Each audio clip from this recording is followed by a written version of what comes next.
Right విశాఖలో ఇందిరా ప్రియదర్శిని స్టేడియంలో మరి కాసేపట్లో కూడా సేనతో సేన బహిరంగ సభ జరగబోతుంది. ప్రస్తుతం సేనతో సేన బహిరంగ సభకైతే పవన్ కళ్యాణ్ చేరుకున్నారు. ప్రస్తుతం ఆ లైవ్ చూద్దాం. కళ్యాణ్ గారు రెడీగా ఉన్నారు. మన నుంచి నాయకులు తీసుకోవడానికి మన సేనాని సిద్ధం. సేన సిద్ధమా? Very good. మన రాష్ట్రంలో ఒక వ్యక్తిని వైరల్ చేయాలన్నా, ఒక వార్తని సెన్సేషన్ చేయాలన్నా జన సైనికుల్ని మించి ఎవరూ చేయలేరు. గత ప్రభుత్వ వైఫల్యాల్ని ఎండగట్టడానికి మనం ఎంత అగ్రెసివ్గా పనిచేశామో, ఇప్పుడు మన ప్రభుత్వం, మన జనసేన నాయకులు చేస్తున్న మంచి పనులని ప్రజల్లోకి తీసుకెళ్ళడానికి కూడా మనం అంతే గట్టిగా కృషి చేయాలి. చివరిగా నేను ఈ సేనతో సేనాని అనే కార్యక్రమాన్ని తలపెట్టి మాకు అవకాశం ఇచ్చిన సేనానికి ధన్యవాదాలు తెలియచేసుకుంటూ, ఇలాంటి కార్యక్రమాలు మరిన్ని విజయవంతంగా జరగాలని కోరుకుంటూ ఒక్క విషయం చెప్తానండి. హ్యాపీ బర్త్డే జనసేనాని. థ్యాంక్ యూ సోదరా. ఇప్పుడు శ్రీకాంత్, వైజాగ్ ఈస్ట్.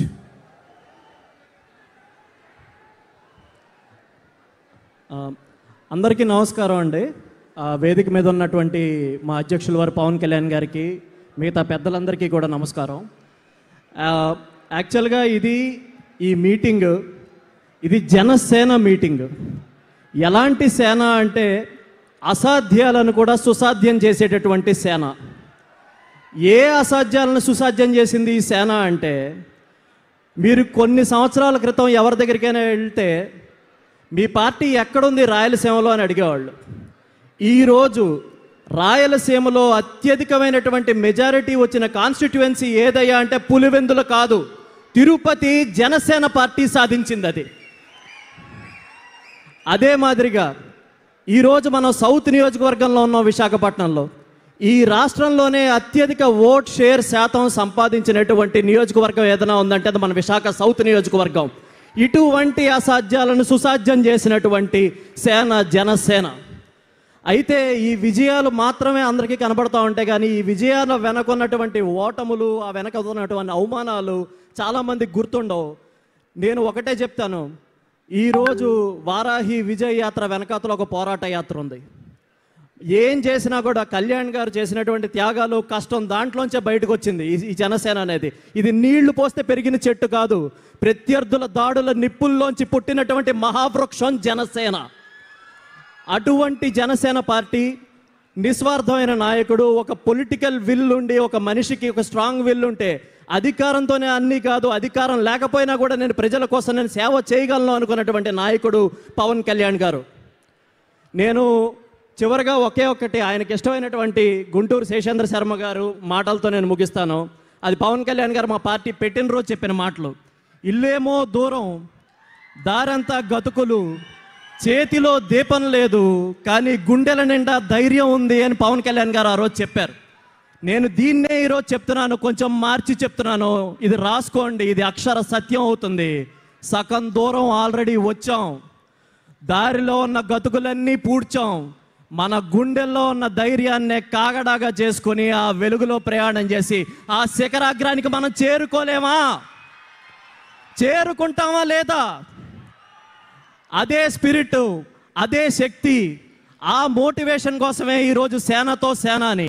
సేనతో సేనాని అంటే ఇది మామూలు సేన కాదు, ఇది జనసేన. మనం పడిన కష్టాలకు ఈరోజు ప్రతిఫలం దక్కింది. కానీ దీన్ని ప్రజలకి మంచి చేయడానికి ఏ విధంగా ఉపయోగిస్తామనేది పవన్ కళ్యాణ్ గారు కాడర మొత్తానికి కూడా ఒక దిశానిర్దేశం చేసేటటువంటి మీటింగే ఈ మీటింగు. సో ఇటువంటి మీటింగ్లో మాకు అవకాశం ఇచ్చినటువంటి మా అధ్యక్షుల వారికి మనస్ఫూర్తిగా కృతజ్ఞతలు చెప్పుకుంటూ సెలవు తీసుకుంటున్నాను. జై హింద్, జై జనసేన. థ్యాంక్ యూ భయ్య. విజయలక్ష్మి గారు, భీమవరం. వేదికను అలంకరించిన పెద్దలందరికీ హృదయపూర్వక నమస్కారాలు. అందరికీ నమస్కారాలండి. నా పేరు విజయలక్ష్మి, నేను భీమవరం కాన్స్టిట్యున్సీ నుంచి వచ్చాను. మీరందరూ కూడా మన జనసేన 2024లోనే స్ట్రైక్ రేట్ సాధించింది అని అనుకుంటున్నారు. కానీ మీకు అందరికీ ఒక విషయం తెలియాలి, పవన్ కళ్యాణ్ గారి మీద నమ్మకంతో మా భీమవరం కాన్స్టిట్యున్సీలో 2021లో వీరవాసరం మండలం నుండి 8 మంది ఎంపీటీసీలు, 1 జడ్పీటీసీ, 3 సర్పంచులు గెలిచి ఆ రోజే మా భీమవరం కాన్స్టిట్యున్సీలో మన జెండాని బలంగా పాతామని చెప్పడానికి నేను చాలా గర్వపడుతున్నాను. అయితే గత ప్రభుత్వం స్థానిక సంస్థల్ని అధికారాలు నిధులను దుర్వినియోగం చేసి స్థానిక సంస్థల్ని పూర్తిగా నిర్వీర్యం చేస్తే పవన్ కళ్యాణ్ గారు పంచాయతీరాజ్ శాఖ మంత్రిగా బాధ్యతలు చేపట్టి మా ప్రజాప్రతినిధుల్లో నూతన ఉత్సాహాన్ని నింపారు. అలాగే ఒక బలమైన వ్యక్తి ఎలా ఉంటారో అనడానికి నిలువెత్తు నిదర్శనం ఆయన శాఖ బాధ్యతలు మొదలుపెట్టిన వెంటనే ఇప్పటి వరకు ఏ ప్రభుత్వం కూడా అడుగు పెట్టని ఒక మారుమూల గిరిజన ప్రాంతాల్లో ఆయన కాలినడకన వెళ్ళి అక్కడ రోడ్లు వేసి ఆ గిరిజన ప్రాంతాల్లో ప్రజలలో ఆనందాలు నింపడం ఆయనకే తగింది. అలాగే పవన్ కళ్యాణ్ గారు స్థానిక సంస్థల మీద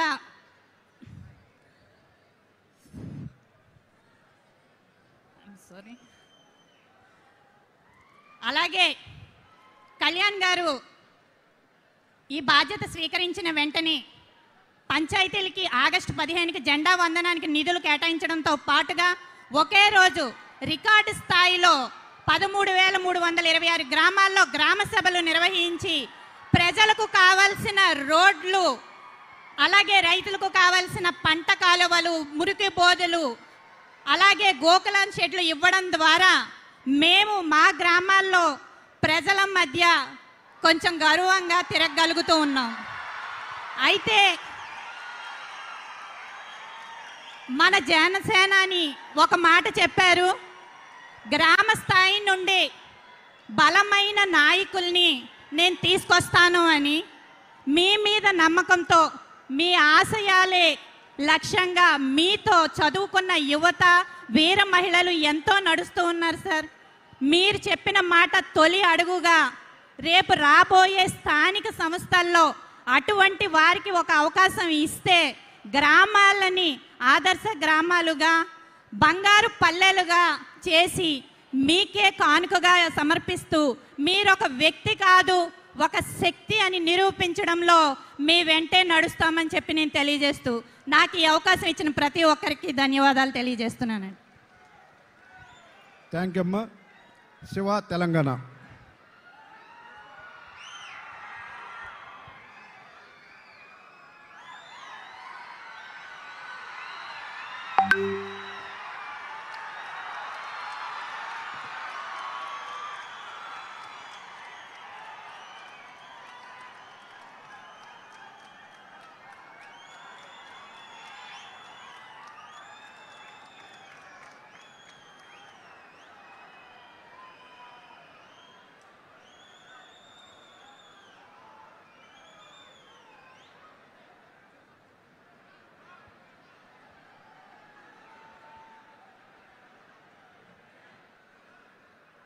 అందరికీ నమస్కారం. నా పేరు శివ, జనసేన కరడుగట్టిన కార్యకర్త, చెంచు నల్లమల్ల అటవీ ప్రాంతం. మా నల్లమల్ల అటవీ ప్రాంతంలో పులులు ఉంటాయి.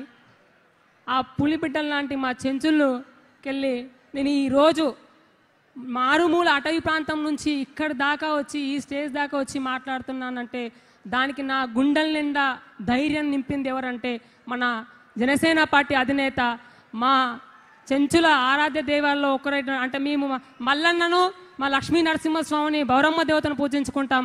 ఆ తరువాత మేము పవన్ కళ్యాణ్ అన్నగారిని గౌరవించుకుంటాం. 2019లో నేను యురేనియం ఇష్యూ కోసం నేను అన్నను కలిసినప్పుడు అన్న నాకు ఇచ్చిన ధైర్యం మా సమస్యను ఆపగలిగింది. ఆ ధైర్యం వల్లే నేను గత 2019 నుంచి ఇప్పటిదాకా నేను సమస్యలపై పోరాడుతూ నాకు తోచిన విధంగా నేను సమస్యలకు పరిష్కారం చేసుకుంటున్నాను.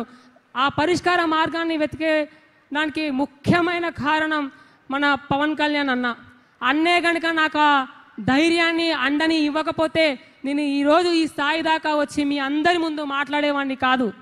అందరు అంటారు తెలంగాణలో పార్టీ అంత బలంగా లేదు అని. ఎవరు చెప్పారు? నల్లమల్ల అటవీ ప్రాంతాల్లో గుడిసె మీద కూడా జనసేన జెండా ఎగురుతుంది. దానికి ప్రత్యక్ష ఉదాహరణ నేను